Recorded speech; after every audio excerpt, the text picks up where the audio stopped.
बहुत ही शदीद इख्तलाफात हो गए थे पीपल्स पार्टी और मौलाना फजलुर रहमान की जमात के दरमियान, और फिर पीडीएम से पीपल्स पार्टी की अलहदगी।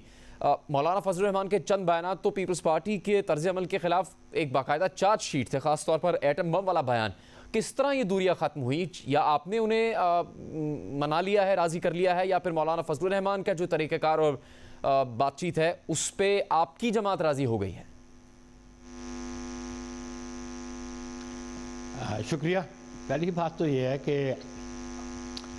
मुल्क की जो सियासी सूरत हाल है उसको मद्देनज़र रखते हुए अपोजिशन जमातें आपस में राब्ते में हैं, और जो एक साल कबल स्टेटमेंट आई थी उसको किस डिज़ाइन के ज़रिए आज आपने नशर किया। आपके ज़हन में ये बात होनी चाहिए कि पॉलिटिक्स में मुस्तकिल मुखालफतें भी और मुस्तकिल दोस्तियाँ भी नहीं होती।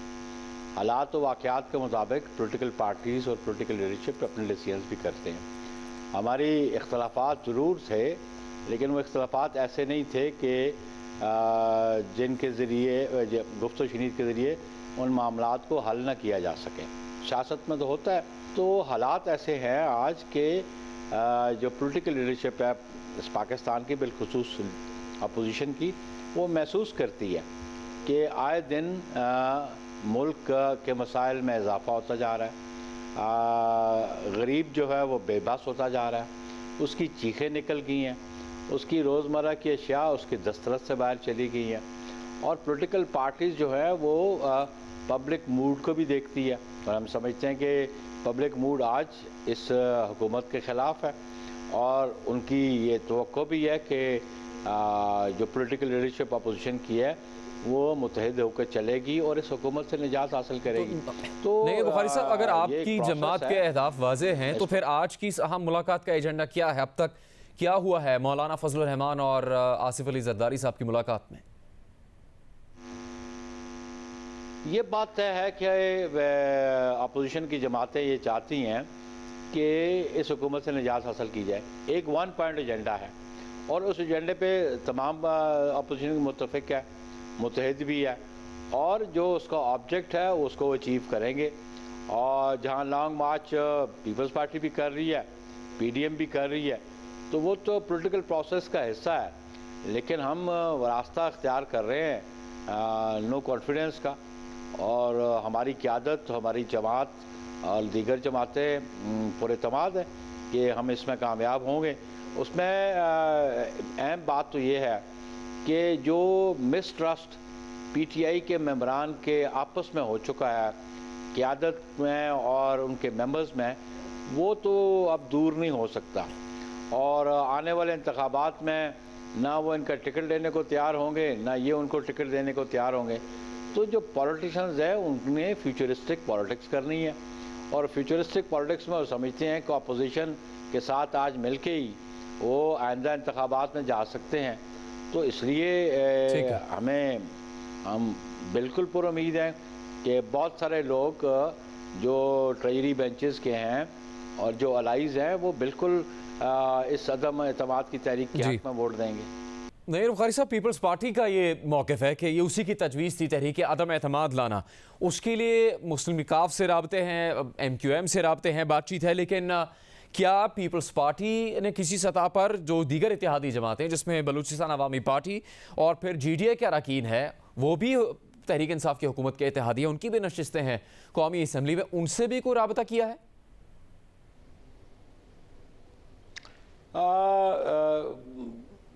बहुत सारी पॉलिटिकल स्ट्रेटजीज होती हैं जिनको पब्लिक नहीं किया जा सकता कबल अज़ वक्त,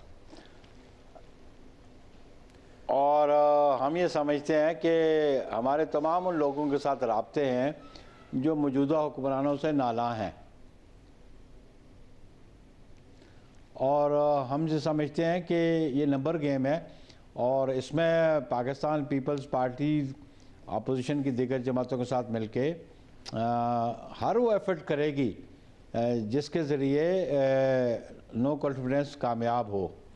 और उसके लिए किस वक्त पे कब अनाउंस करती है अपोजिशन कि हम नो कॉन्फिडेंस मोशन मूव करेंगे, ठीक है, ये इस्तकाक उन्हीं का है।